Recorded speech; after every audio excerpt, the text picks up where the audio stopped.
जाने अनजाने में आप ये 10 गलतियां कर रहे हैं जिससे आप हर साल लाखों रुपए गंवा रहे हैं। चलिए जानते हैं इस वीडियो में। Number 1, ignoring inflation. रिसेंटली मैं अपने एक स्कूल फ्रेंड से मिला और उसने मुझे बताया कि उसका सपना आज फाइनली पूरा हो चुका है। स्कूल के टाइम में ही उसने डिसाइड किया था कि वो लाइफ में एक ऐसी नौकरी करेगा जहां से वो मिनिमम 50,000 रुपए महीने का कमाए, और आज 15 साल बाद उसका ये सपना पूरा हुआ है और उसकी सैलरी आज 50,000 रुपए महीने है। पर 50,000 रुपए आज से 15 साल पहले एक बहुत बड़ा अमाउंट हुआ करता था। पर एक शैतान है इस दुनिया में जिसका नाम है महंगाई यानी इन्फ्लेशन। इंडिया में ऑन एन एवरेज 6% का इन्फ्लेशन रेट है। तो मेरे दोस्त को अपना सपना पूरा करने के लिए आज के नंबर्स में मिनिमम उसकी सैलरी 1,20,000 रुपए होनी चाहिए। और हम सभी सबसे बड़ी गलती यही कर रहे हैं कि हम इन्फ्लेशन को इंपॉर्टेंस नहीं देते। सबसे प्राइमरी गोल आपके लाइफ में यही होना चाहिए कि आप इन्फ्लेशन को मैच कर सको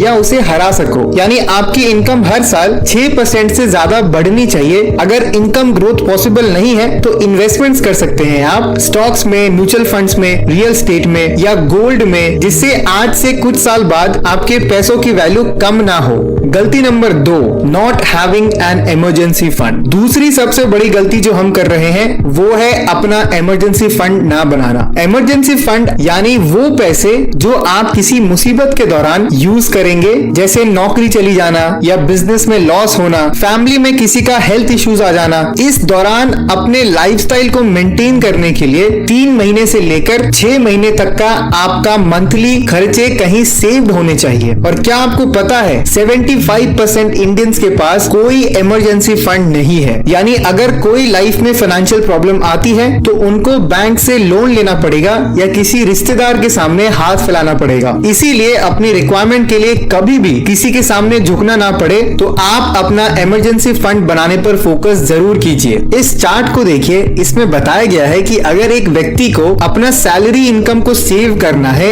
एज अ इमरजेंसी फंड तो उसे कितने महीने लगने वाले हैं। तो आप देख सकते हैं कि अपने इनकम का 3 गुना सेव करने के लिए ऑन एन एवरेज 15 महीने लगते हैं, 6 गुना सेव करने के लिए 28 महीने और 9 गुना सेव करने के लिए 41 महीने लगते हैं। तो कमेंट सेक्शन में आप जरूर बताइए कि क्या आपके पास इमरजेंसी फंड है या नहीं। गलती number 3, falling for consumer debt. सबसे पहले समझते हैं कि कंज्यूमर डेट क्या होता है। कंज्यूमर डेट का मतलब लोन ही होता है जिसमें आप लोन लेते हैं चीजें खरीदने के लिए जिसे आप या आपके घर वाले इस्तेमाल करने वाले हैं। Credit card debt, student loan, car loan, home loan, ये कुछ एग्जाम्पल है कंज्यूमर डेट के। तो अभी इंडिया में कंज्यूमर डेट हर साल बढ़ते जा रहा है। इसका ये मतलब है कि लोग पहले से ज्यादा लोन्स ले रहे हैं। इस आर्टिकल में एक 30 साल के कुक का एग्जाम्पल दिया गया है जिसकी सैलरी है 25,000 रुपए। उसने last year banks and finance company से बहुत सारे लोन्स लिए हैं, जैसे 75,000 रुपीज मोटरसाइकिल लेने के लिए, 45,000 रुपीज आईफोन लेने के लिए, एडिडास के जूते एंड एक वॉच लेने के लिए 5,000 रुपए का लोन लिया है। उनका ये मानना है कि ये बिल्कुल सही चीज है क्योंकि हम इतनी मेहनत ही क्यों करते हैं जब हम वो चीजें ना ले सके जिससे हमारी लाइफ बेटर होती है। पर जो फाइनेंशियल एक्सपर्ट्स एंड रेगुलेटर्स हैं वो इस माइंडसेट से एग्री नहीं करते हैं। उनका मानना है कि अगर लोग ज्यादा से ज्यादा अनसिक्योर्ड लोन्स लेते हैं,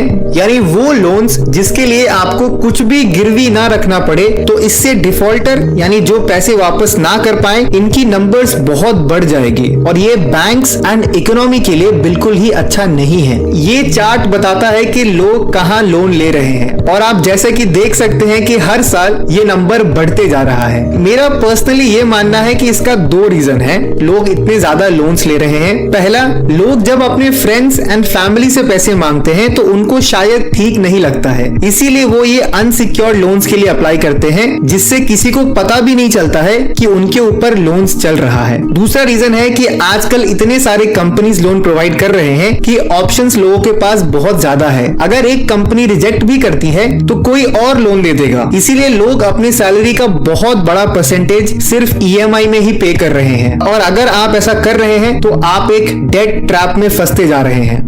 गलती number 4, ignoring health and life insurance. अगर आपने हेल्थ एंड लाइफ इंश्योरेंस नहीं लिया है तो आप बहुत डेंजर में हैं। हेल्थ इंश्योरेंस यानी अगर आप बीमार पड़ते हो तो इंश्योरेंस कंपनी आपके हॉस्पिटल बिल पे करेगी जितना आपने कवरेज लिया होगा अपने हेल्थ इंश्योरेंस प्लान में। लाइफ या टर्म इंश्योरेंस में आपके परिवार को पैसे मिलते हैं अगर आपकी डेथ हो जाती है तो। इंडिया में हेल्थ केयर खर्चे हर साल बढ़ते जा रहे हैं। अगर मेडिकल इन्फ्लेशन की बात करें तो इंडिया का सबसे हाईएस्ट मेडिकल इन्फ्लेशन है पूरे एशिया में। इंडिया का मेडिकल इन्फ्लेशन है 14%, चाइना का है 12%, इंडोनेशिया का है 10%, वियतनाम का है 10%। तो 50% से ज्यादा हेल्थ केयर खर्चे हम अपनी जेब से भरते हैं और ग्लोबल एवरेज है 20% का। हर 4 में से एक इंडियन घर लोन ले रहे हैं सिर्फ मेडिसिन को खरीदने में, और एक औसत भारतीय परिवार गरीबी में जाने से सिर्फ एक गंभीर बीमारी से दूर है। और जिन लोगों ने इंश्योरेंस लिया है उनमें से 68% लोगों के पास इंश्योरेंस कवरेज काफी कम है, यानी 10 लाख से कम का कवरेज है। 27% लोगों के पास 5 लाख से भी कम का कवरेज है। तो अगर आप एक मेट्रो सिटी में रहते हैं तो आपको ऑलरेडी ये चीज पता है कि प्राइवेट हॉस्पिटल के खर्चे कितने ज्यादा है आपके शहर में। इसीलिए मेरा सजेशन आपको ये रहेगा कि सबसे पहले अपना हेल्थ इंश्योरेंस करवाएं। उसका कवरेज आपके साल के इनकम का 2 से 3 गुना होना चाहिए। यानी अगर आप साल का 10 लाख रुपए कमाते हैं तो आपका हेल्थ इंश्योरेंस का कवरेज 20 से 30 लाख रुपए होने चाहिए। और अगर बात करें टर्म इंश्योरेंस की तो आपके एनुअल इनकम का 10 से 12 गुना होना चाहिए टर्म इंश्योरेंस का कवरेज। तो अगर आपने अभी तक हेल्थ एंड टर्म इंश्योरेंस नहीं लिया है तो आप ये बहुत बड़ी गलती कर रहे हैं। गलती नंबर 5, नॉट इन्वेस्टिंग और डिलेइंग इन्वेस्टमेंट्स। एक और गलती जो बहुत लोग अभी भी कर रहे हैं कि वो अपने बैंक अकाउंट में पैसे रखते हैं। कंपाउंडिंग इंटरेस्ट के बारे में आपने जरूर सुना होगा, और इसके लिए आपको इन्वेस्टमेंट बहुत जल्दी शुरू करनी होती है, तभी आपके इन्वेस्टेड कैपिटल को टाइम मिलता है ग्रो करने का। दुनिया के one of the richest man Warren Buffett ने अपना पहला शेयर 11 साल की उम्र में लिया था, और उनका ये मानना है कि उन्होंने बहुत लेट इन्वेस्टमेंट शुरू की। लेट इन्वेस्टमेंट शुरू करना तो गलती है ही, पर एक और बहुत बड़ी गलती है कि बहुत लोग अभी भी पुराने तरीकों से इन्वेस्ट करते हैं जहां पर आपका वेल्थ नहीं बनता है, जैसे फिक्स डिपॉजिट में इन्वेस्ट करना या मनी गारंटीड पॉलिसीज में इन्वेस्ट करना। ये गलती लोग 2 कारणों की वजह से करते हैं। एक, जब उनको फाइनेंशियल अवेयरनेस नहीं है। दूसरा, उनको डर है कि वो पैसे गवा लेंगे अगर वो फिक्स रिटर्न्स वाले फाइनेंशियल प्रोडक्ट्स में इन्वेस्ट नहीं करेंगे तो। Indian stock market and mutual funds जैसे फाइनेंशियल इन्वेस्टमेंट ऑप्शंस ने कई ज्यादा गुना रिटर्न्स दिया है पुराने इन्वेस्टमेंट ऑप्शन से, पर इसमें आपको जल्दी इन्वेस्ट करना होता है और लंबे समय तक इन्वेस्टेड रहना होता है, तभी आपको फायदा मिलता है। सेबी की माने तो लोग पहले से ज्यादा अभी स्टॉक मार्केट में इन्वेस्ट कर रहे हैं फाइनेंशियल अवेयरनेस की वजह से, पर अभी भी ये नंबर 3 से 4% ही है। इसका सोल्यूशन यही है कि आपको एक डीमैट अकाउंट ओपन करना चाहिए। जैसे पैसे रखने के लिए आपके पास बैंक अकाउंट होना चाहिए, वैसे ही शेयर्स को खरीदने या बेचने के लिए आपको डीमैट अकाउंट चाहिए होता है। तो मैंने डिस्क्रिप्शन में फ्री डीमैट अकाउंट ओपनिंग का लिंक दिया है। अगर आपने अकाउंट ओपन नहीं किया अभी तक तो उस लिंक को क्लिक करके आप अपना अकाउंट जरूर ओपन करवा लीजिए और जल्द से जल्द इन्वेस्टमेंट करना शुरू कीजिए। गलती number 6, lack of diversification in investment. सिर्फ एक ही जगह अपने सारे पैसे लगाना बहुत बड़ी गलती है। डाइवर्सिफिकेशन का मतलब होता है कि अपने पैसों को अलग अलग एसेट्स में इन्वेस्ट करना, जिससे आपका पोर्टफोलियो की सेफ्टी बढ़े, और ये बहुत इंपॉर्टेंट है मार्केट वोलेटिलिटी से बचने के लिए। और डाइवर्सिफिकेशन के इंपॉर्टेंस को जानते हुए भी कई सारे लोग बस सिंगल एसेट पर फोकस करते हैं। इसका सोल्यूशन ये है कि आप एक डाइवर्सिफाइड पोर्टफोलियो बनाइए जहां पर आप स्टॉक मार्केट में bonds, mutual funds, gold and real estate में इन्वेस्ट कर रहे हैं। इससे आपका पोर्टफोलियो की स्टेबिलिटी बढ़ती है और रिटर्न्स भी आपको कंसिस्टेंट मिलता है। गलती number 7, paying high investment fees. कई सारे इन्वेस्टर इस बात से अनजान है कि कैसे हाई इन्वेस्टमेंट फीस उनके इन्वेस्टमेंट रिटर्न्स का एक बहुत बड़ा हिस्सा निगल सकता है। एग्जाम्पल लेते हैं म्यूचुअल फंड मैनेजमेंट फीस का। जैसे अगर आप 2 अलग अलग म्यूचुअल फंड में इन्वेस्ट कर रहे हैं, जहां पर म्यूचुअल फंड ए में आपका 1% का एक्सपेंस रेशियो है और म्यूचुअल फंड बी में आपका 0.25% का एक्सपेंस रेशियो है, तो शायद आप ये सोचेंगे कि सिर्फ 0.75% का ही तो डिफरेंस है, इससे क्या हो जाएगा। पर चलिए देखते हैं 30 साल के बाद आपने कितना एक्सपेंस रेशियो पे किया है इन दोनों म्यूचुअल फंड में। आप देख सकते हैं कि म्यूचुअल फंड ए में अगर आप 10,000 रुपए महीने इन्वेस्ट करते तो 30 साल के बाद आपने 1.45 करोड़ का एक्सपेंस रेशियो दिया होता उस कंपनी को, और जो आपका expected expense ratio adjusted return होता वो अप्रॉक्स 5.56 करोड़ का होता। अब देखिए ये है म्यूचुअल फंड बी, और यहाँ भी अगर आपने 10,000 रुपए महीने इन्वेस्ट किया होता 30 साल के बाद आपने करीब 40 लाख रुपए एक्सपेंस रेशियो में पे किया होता इस म्यूचुअल फंड कंपनी को, और जो आपका expected expense ratio adjusted return निकलता वो करीब 6.61 करोड़ का होता। तो आप देख सकते हैं कि कैसे सिर्फ 0.75% कंपाउंड होकर आपको करोड़ों का नुकसान दे सकता है। इसीलिए कोई भी इन्वेस्टमेंट प्रोडक्ट को चूज करने से पहले उसके रिगार्डिंग कॉस्ट को भी आप जरूर कैलकुलेट कीजिए, इससे आप करोड़ों रुपए बचा सकते हैं लॉन्ग टर्म में। गलती number 8, not marrying the financially right person. ये जो मैं बोलने वाला हूँ वो दोनों जेंडर के लिए है। मैंने एक बुक पढ़ी थी why didn't they teach me this in school, जिसके ऑथर है कैरी सीगल। इसकी कंप्लीट 35 मिनट की बुक समरी आपको मेरे चैनल पर मिल जाएगी, तो जब भी आपको टाइम मिले इस वीडियो को जरूर देखिएगा। तो इस बुक का पहला प्रिंसिपल यही था कि हमें उस व्यक्ति से शादी करनी चाहिए जो फाइनेंशियली अच्छा है। इसका मीनिंग ये नहीं है कि आपको एक अमीर व्यक्ति से शादी करनी चाहिए, बल्कि ऑथर बात करते हैं माइंडसेट एंड हैबिट्स की। ऑथर कहते हैं कि जब भी आप किसी को डेट करो या शादी की बात हो रही हो तो आप अपने पार्टनर की फाइनेंशियल नॉलेज और अंडरस्टैंडिंग को जरूर चेक कीजिए, क्योंकि ज्यादातर रिलेशनशिप में सबसे बड़ा प्रॉब्लम होता है पैसा। इसीलिए शादी से पहले ही दोनों की अगर फाइनेंशियल एक्सपेक्टेशंस मैच करती है तो इससे आपका रिलेशनशिप बेटर होता है, और फ्यूचर में पैसों की वजह से प्रॉब्लम्स आने की चांसेस बहुत कम हो जाती है। बहुत लोग अपने पार्टनर को इम्प्रेस करने के लिए एक्सपेंसिव डेट पर जाते हैं, गिफ्ट देते हैं और कुछ थोड़ा फेंकते भी हैं कि वो कितना कमाते हैं। इससे आप एक रॉन्ग एक्सपेक्टेशंस अपने होने वाले पार्टनर के मन में बना रहे हैं, और ये बिल्कुल भी अच्छा नहीं है आपके फ्यूचर के लिए।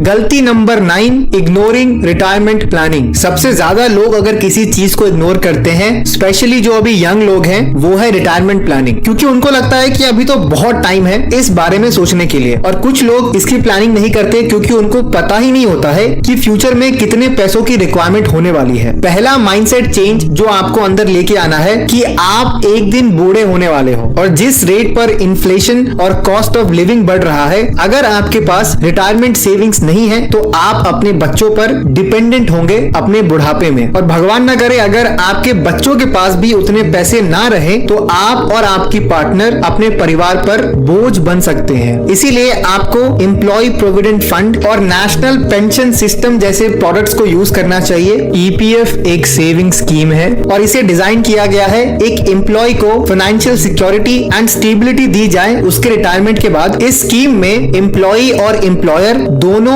एम्प्लॉय के बेस सैलरी पर 12% सैलरी का इन्वेस्ट होता है ईपीएफ में। जैसे किसी व्यक्ति की अगर सैलरी है 30,000 रुपए और उसकी उम्र अभी 30 साल है, और मान लेते हैं कि हर साल उसकी सैलरी 5% से बढ़ रही है, तो जब वो व्यक्ति रिटायरमेंट लेगा तब उसके पास 1,45,00,000 रुपए होंगे। और बात करें एनपीएस की, यानी नेशनल पेंशन सिस्टम को अगर आप चुनते हो, जहां मान लेते हैं आप 5,000 रुपए इन्वेस्ट कर रहे हैं हर महीने, तो आपके रिटायरमेंट तक आपका पेंशन वेल्थ करीब 92 लाख का हो चुका होगा, और आपकी जो मंथली पेंशन होगी वो आप करीब 18,000 रुपए रिसीव करेंगे। ईपीएस का रिटर्न्स टैक्स फ्री है, वही एनपीएस में 60% आपका टैक्स फ्री है, और जो रिमेनिंग 40% है उस पर आपको टैक्स देना होता है। तो अगर आपके पास कोई रिटायरमेंट प्लानिंग अभी नहीं है तो इसके बारे में आपको अभी से प्लानिंग करनी चाहिए, क्योंकि बुढ़ापे में किसी पर डिपेंडेंट होना ये बिल्कुल भी अच्छा नहीं है। आखिरी गलती है गलती नंबर 10, हर्ड मेंटालिटी। इंडिया में ये बहुत कॉमन है, हम करियर डिसाइड करने से लेकर इन्वेस्टमेंट भी भेड़ चाल को फॉलो करके ही करते हैं, यानी जिस ओर ज्यादा लोग जा रहे हैं हमें भी उधर ही जाना है। बहुत सारे लोग एक बहुत ही डेंजरस गलती कर रहे हैं कि वो अपने इन्वेस्टमेंट्स अपने फ्रेंड्स या फैमिली के टिप पर करते हैं, जिसमें वो कुछ भी रिसर्च नहीं करते। अगर आपको एक फाइनेंशियल एक्सपर्ट या लाइसेंस्ड फाइनेंशियल एडवाइजर अगर कोई सजेशन दे रहा है तो आप एक बार को ट्रस्ट कर सकते हैं, पर आपके फ्रेंड को किसने टिप दी है या वो बस अपने इमोशन के बेसिस पर डिसाइड कर रहा है, ये आपको कभी भी पता नहीं चलेगा। हर्ड मेंटालिटी सिर्फ इन्वेस्टमेंट तक ही नहीं है, बल्कि आप कौन सी ब्रांड्स की प्रोडक्ट्स यूज करते हैं, लेटेस्ट ट्रेंड क्या है फैशन में, कौन से कपड़े पहनने हैं, कौन सी गाड़ी चलानी है, है, शादी कैसे करनी है, एजुकेशन कहाँ लेना है, ये सारे डिसीजंस हम सोसाइटी क्या कर रही है उसे देखकर ही करते हैं। इसका सोल्यूशन है स्ट्रॉन्ग माइंडसेट एंड क्लैरिटी। आपको ये पता होनी चाहिए कि आपके लिए क्या सही है। दूसरों को देखकर कभी भी अपने लाइफ के इंपॉर्टेंट डिसीजंस नहीं लेने चाहिए और इसके लिए आपको मेंटली बहुत स्ट्रांग होना पड़ेगा, जो काफी मुश्किल है। तो ये थे 10 मनी मिस्टेक्स जो लोग करते हैं जिस कारण वो अपना वेल्थ नहीं बना पा रहे हैं। आप कमेंट जरूर कीजिए कि इन 10 मिस्टेक्स में से आप कितने मिस्टेक्स कर रहे हैं। और अगर आपको ये वीडियो हेल्पफुल लगी है और मेरा काम आपको पसंद आया है तो आप सब्सक्राइब कर ऑल नोटिफिकेशन बेल को ऑन कर सकते हैं मेरे सारे नए वीडियोस के अपडेट्स के लिए। मैं आपको रेकमेंड करूंगा कि आप मेरी ये वाली वीडियो जरूर देखिए। इसमें मैंने बहुत ही यूनिक इन्वेस्टिंग स्ट्रैटेजी बताई है जो आपको हेल्प करेगा स्टॉक मार्केट से अच्छे रिटर्न्स कमाने।